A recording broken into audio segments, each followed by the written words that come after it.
It had been several decades since the humans had first had to deal with Xeno invaders, those that had came in and decided to make lunch with people, or to make lunch of people. And because of that, it came to fruition that they found out through searching all the hard drives of all the captured ships that many, many species thought that we were tasty, yummy, or in one case, intoxicating. So much so that they would actually put bounties on humans. And it was crazy how often they wanted to go in and just snatch somebody just to take them away for dinner, or lunch, or simply a snack. To each person who was taken away, more often than not, they found out that the intoxication would be much, much higher if they tore the person asunder slowly. Most people figured it was due to adrenochrome, or adrenaline, to cause this sort of strange effect.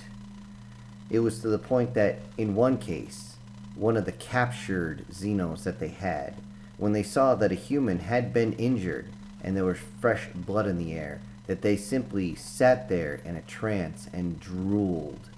Even though they were chained to the floor, they were just eyes locked on the man's arm. He pulled up his arm just to see what was going on and exposed the wound itself. As the blood dripped down, the Xeno lunged forward, desperately trying to get even the slightest lick of his blood. This, of course, grossed him the hell out, and in one case, made many people suffer, as the Xeno got loose at one point and lunged at a human just simply to bite into them, but in doing so lost control of itself and began to tear the human apart. Obviously, that Xeno did not last very long at all, as it was immediately shot by several different directions, and they didn't stop shooting until it was in pieces. And then they drugged the body in front of the other Xenos just to make the point. However, they found out really quick with the fresh blood in the air, human blood, still on the dead Xeno's mouth. It made the rest of them start to go crazy, pulling at their own restraints, bouncing up and down, ripping themselves against the bars, desperately trying to get close. And with this, humanity realized that there is no way they would be left in peace. Especially since they also found out that many of the other Xenos are quite tasty and extremely nutritious once they actually broke them down. What little bit they got back from people ripping open all sorts of carapaces and claws, also with that ripping apart those that were octopus and or squid-like. It was kind of an amalgamation between the two, which was very odd to see. What was very sought after was the eyes of those. In many cases, you would almost feel bad as they would use their own tentacles to grab, especially a child, and shove the child into its maw. 2 minutes later, there's an adult human ripping one of their eyes off just to bite into it and enjoy the flavor. It was very disgusting.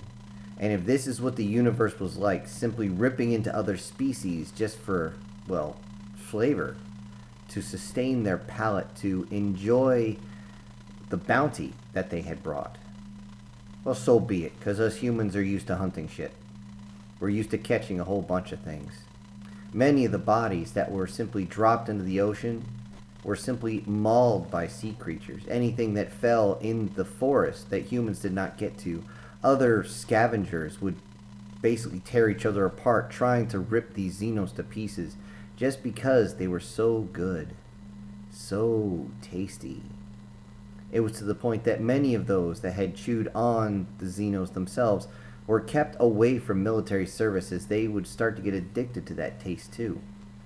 Everyone worried that this was going to be a thing, but eventually it wore off, even showing fresh cooked Xeno to one of these folks that had been one of the first to ever dive into one of them, one of the squid-like ones. He simply looked at it and went, whatever, and decided to go for big juicy steak instead. Can't say I blame him. Who turns down a steak?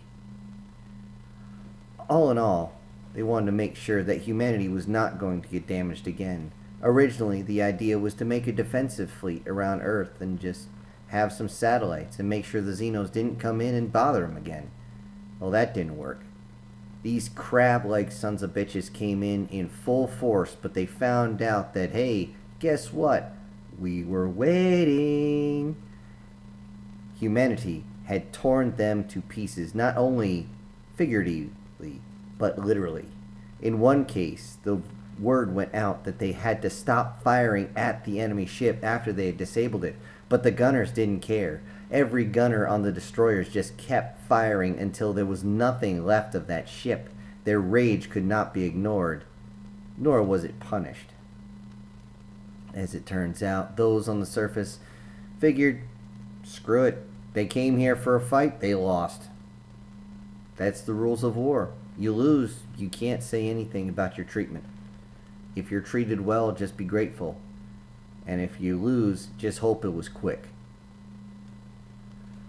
All in all, though, this left humanity with a question. Do they sit here defensively and wait for the next group to be formed, this time with even bigger and stronger than last time? As this would be the second go-round of those crab bastards to come in. Humanity did not like a case of the crabs. No thank you. They did not want that again. And yet, they had to wait for over 2 years before the decision was made. But it was not made by those of Earth, no.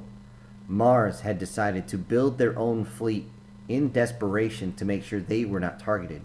Being a small colony, but rich in minerals on their planet, they decided that they would make their own vessels. And in response to this, Earth, Venus, Luna, and all the others that were out there decided to do the same thing. The only ones that didn't do this were the actual floating colonies out there in between Earth, Mars, and Venus. These were not very large colonies and sparsely manned, which is why all they did was help people design and or build them. A few of them turned into large factories and would eventually grow. Others would fade off into history themselves and be abandoned. But that is just the way of things. What was not expected was the extreme technological boost that came from not only 3 different species loaning their ships to humanity, but also from the extra large warships that came down on the final battle. Those had some very interesting traits to them. Not only that, but let's just say humans have this strange thing about turrets. Everyone knows this. So they decide to strap everything on. But also, with that, humanity also has this strange thing about bigger and bigger ships. It was to the point that the original destroyers that defended Earth were looking like corvettes next to the flagships. The flagships themselves were just massive dreadnoughts / carriers. They were designed specifically to take and hold planets by themselves. And they would not disappoint. With the influx of new engines, new weapons, and of course good old human ingenuity, also known around the galaxy as human fuck you, they would have enough not only to defend their own sector, but to reach out to sectors around them, and to make sure that they were not screwed with. It was decided that they would simply reach out one sector in all directions, and make sure there was a buffer zone. If nothing else, they would set up some sort of sensor arrays, some sort of recon station, something, so they would know when an enemy was approaching, so they could get ready. But now, they looked out to the stars and realized that there was one group that would be unable to keep from staying away. It was the same ones that got loose and attacked humans because they had lost themselves in the idea of the flavor of humanity. Well, humanity has always had a flavor. We always figured it was gunpowder, but apparently it's something else. With this, the decision was made that they would attack the area with that specific species in mind. Those that were squid type had already sent out their wish for peace, and humanity as a whole sent them a message: simply stay away from the line we're showing. It was simply out one sector beyond the Soul sector. They immediately agreed. There was no debate, no confusion. There was simply Yes, we agree to these terms. Will you stay out of our space? And they gave a map of theirs, which was actually farther out. There was an entire sector in between their space and ours. It was decided that this would be a buffer zone.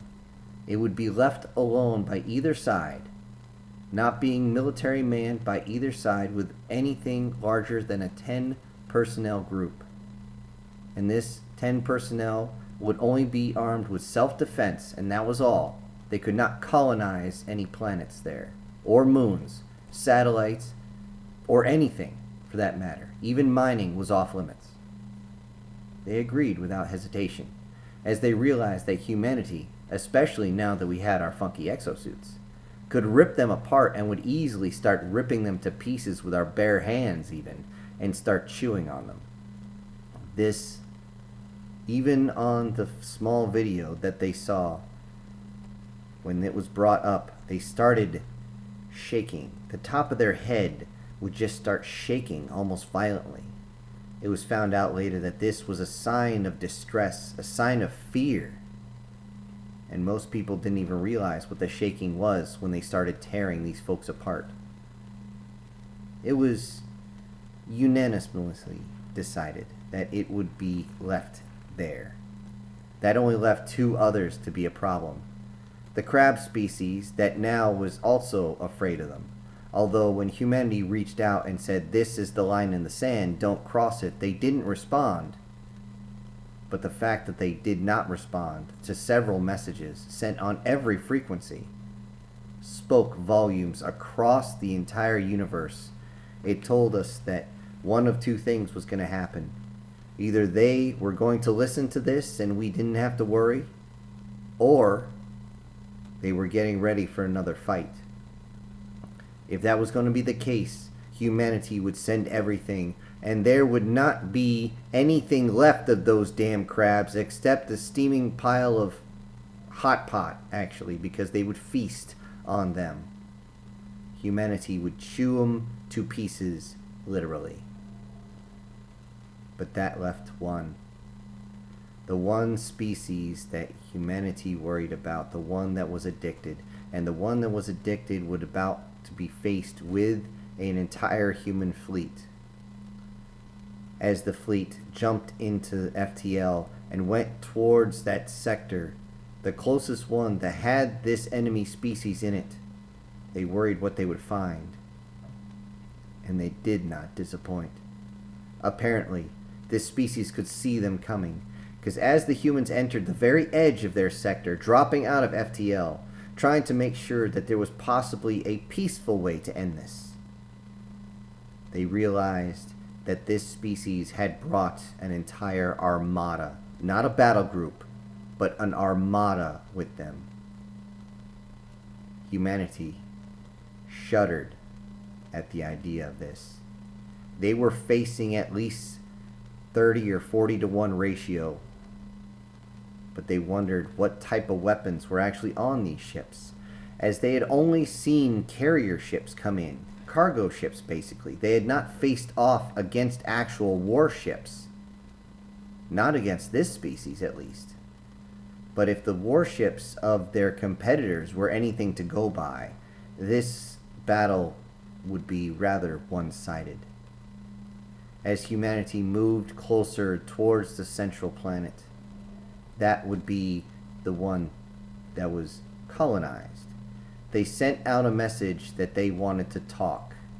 This was a diplomatic mission, although they did move a massive 3.5 kilometer ship towards this planet. Flanking on any side was destroyers that are almost a half a kilometer by themselves, along with other frigates, corvettes, support ships, and things of that nature. A few stealth ships came in and immediately went dark and scattered around. They were just there to watch. Most stealth ships only had point defense systems and no offensive weapons at all. Their job was to observe, and if discovered, run like a bitch. Humanity slowly made its way forward, only at half speed as to not spook the other side. But as they did, they could see the opposing force moving in to defend the planet. When they got within optimal weapons range, the fleet just stopped. It held there and constantly sent a message out, hailing off to them to answer. They wanted to talk. Humanity did want to talk. They wanted peace. Humanity's numbers, despite the size of these ships, was not nearly enough to face a species that had been spacefaring for as long as human recorded history. The only reason that humanity was able to hold their own at this point is because they were on their home turf and they were able to maximize that to their advantage. But now they're in someone else's turf, and you don't want to go in at the wrong time, at the wrong place, because as you know, terrain dictates everything, along with the weapons. And with that, humanity tried to make sure that all their gunners had their weapons spun down, though it only took a few seconds to spin them up to fire. Never underestimate first strike. Humanity continued to call out, and eventually offered to return those that had been taken by the humans, taken prisoner that is, and return them as a gesture of good faith. They even showed a video of these prisoners so they could see that they were not sending ordnance, but they were actually sending real personnel. To their surprise, a single shuttle came out of the opposing force. It did not contact the humans, no. It simply flew towards the main vessel. And as it did, everyone watched in anticipation. With that, a group of fighters were brought out to basically turn their lights on and show the direction they wanted this vessel to go. And as they watched this one shuttle, of very strange design, move its way towards the starboard side of the main ship, they saw it line up so that it could go into the bay. They had their prisoners there waiting so that they could immediately put them on this shuttle and get them away from the ship. And without hesitation, the shuttle spun up its engines and launched as fast as it could into the ship, crashing into the prisoners, killing them all instantly, and then exploding inside the bay. The massive explosion blew out the side of the ship and part of the port side as well. It was insane. The ship shuddered from one side to the other as parts of it vented out into the atmosphere. Immediately, bulkheads slammed down to make sure depressurization didn't take down the entire ship. But inside the cargo bay was not just the prisoners, but the commander, the captain of that battle group, and the executive officer. Turns out, everyone on that ship suddenly got a promotion. And they got a promotion to kick some Xeno ass. At that point, the opposing force charged at them, desperately firing everything they could, but strangely, they used very limited energy weapons. It seemed like each of these ships only had one or two of the weapons on them, and only one from their largest ship was able to do any sort of damage, even to a simple destroyer. Though humans did not bring any type of electric shields, they had a disbursement area that they used to dissipate any energy weapons. With this, humanity did the one thing that they knew would freak the Xenos out. They opened up communications, and they laughed. They laughed in hysterics. The entire bridge crew laughed at them. And then they said something that the Xenos did not understand, but translate directly to, "You done fucked up now." And with that, every single one of the human weapons fired and continued to fire. Their missiles, torpedoes, railguns, coil weapons, everything began to fire out as the human fleet got into flank speed, immediately putting out any type of fires, closing up the bay so that from the outside there was no open area, no weak point for them to go after. But that did not stop the Xenos from charging towards them. The mass heading towards them was huge, But before they even realized it, the humans had begun to tear them up to pieces. The forward guns of every single one of the ships was able to pierce the Xeno ships from stem to stern, basically skewering them, which was almost a metaphor for what was coming. The enemy ships, though they didn't seem to have much in the way of offensive weaponry, seemed to be a lot harder to take down. It seems they had learned that humans love ballistic weapons, and they had used sloped armor in a way to try and deflect this. It did work to a point, but human ballistic weapons came at such high speeds, breaking Mach 20, that it was able to cover such a long distance in such a short time that they more often than not could not turn the ship enough where it would deflect the round. Even if it did, the force on the side of the hull would either rip a hole in the side or force the ship to jerk off to one side so fast that it would turn the crew inside into chunky salsa on the side of their ships. Even if anyone survived, they would be in some serious, serious pain. And the fact that they were able to even get themselves up on their feet or even get control of the ship would be something else. A deflecting shot would usually send the ship flying off in a different direction, and if another pilot was not paying attention, it would crash into one of their compatriots, causing both ships to more often than not explode. Humanity then charged in, firing everything they had, but they could not get all of them. Before they realized anything, the ships from the opposing force began to crash into the flagship. Most of the destroyers and frigates were too nimble to be struck, but they did get a few near misses or got scraped. In some cases, the hull was ripped open and they lost a few crew to venting atmosphere. However, it was not enough to totally stop them.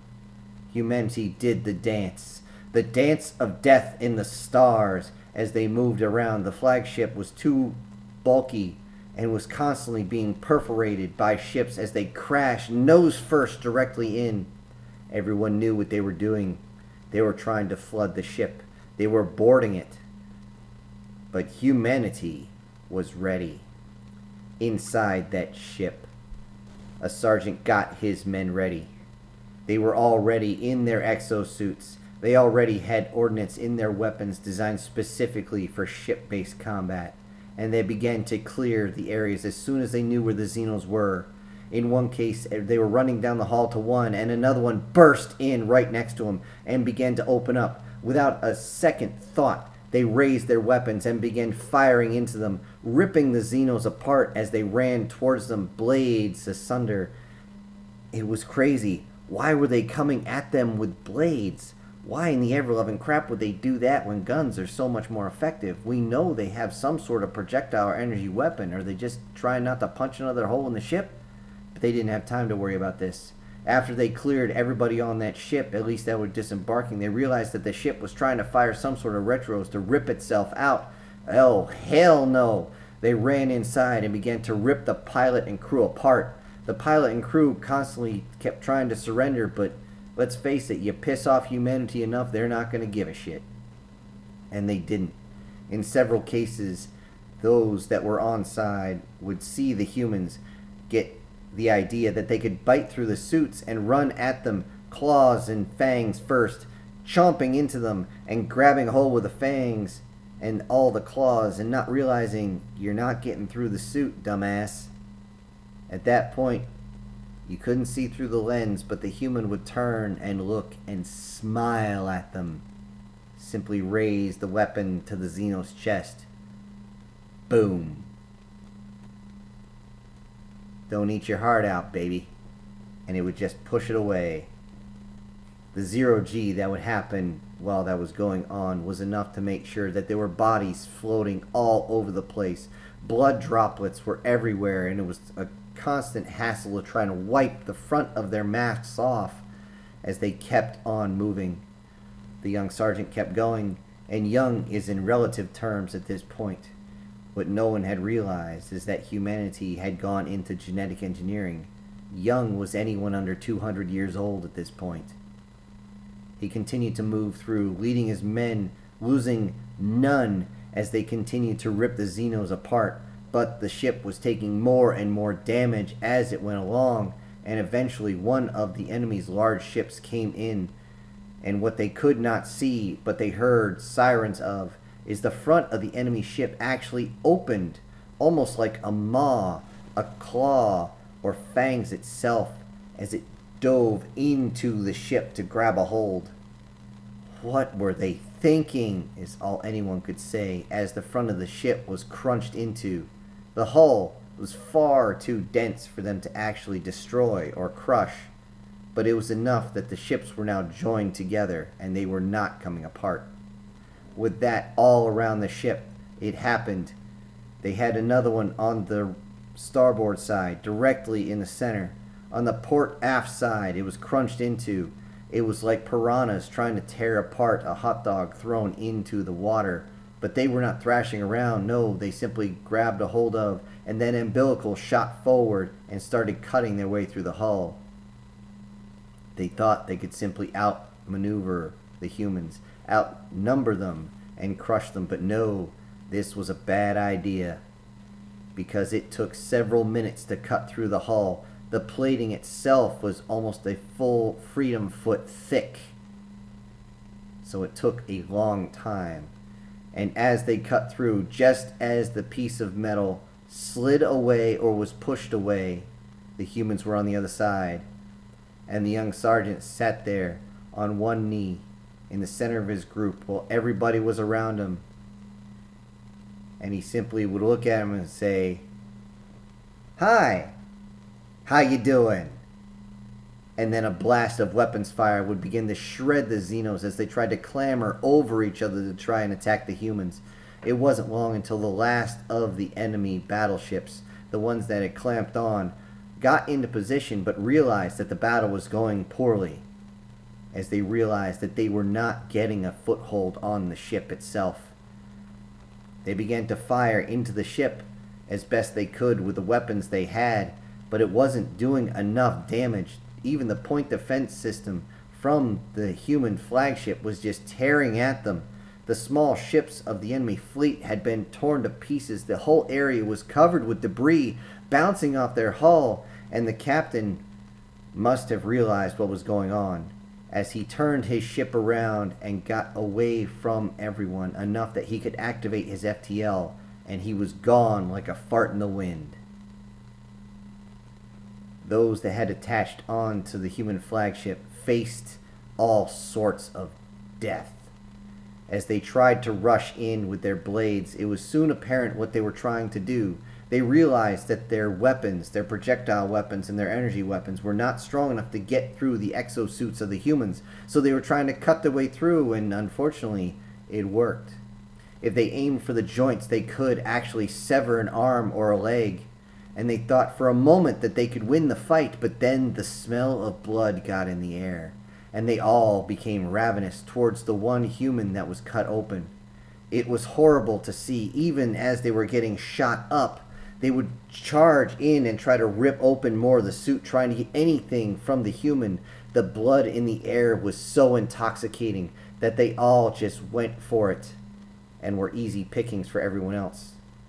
The unfortunate one on the ground that had lost an arm or a leg thrashed around like crazy as they were simply mauled by Xenos charging in, their jaws snapping and claws thrashing at them, trying desperately to rip them open. And if they were lucky, they could get them off. The humans would shoot them off enough that they could get the wounded one away. But this was not always the case, as humanity would see many of their brethren get torn apart in this way. And this just solidified humanity's resolve to keep going. The battle itself, from start to finish, only lasted about an hour. Within that time, several ships had latched on to the enemy flagship, and now that they were pretty much permanently attached, they only had one choice, which was take down the humans.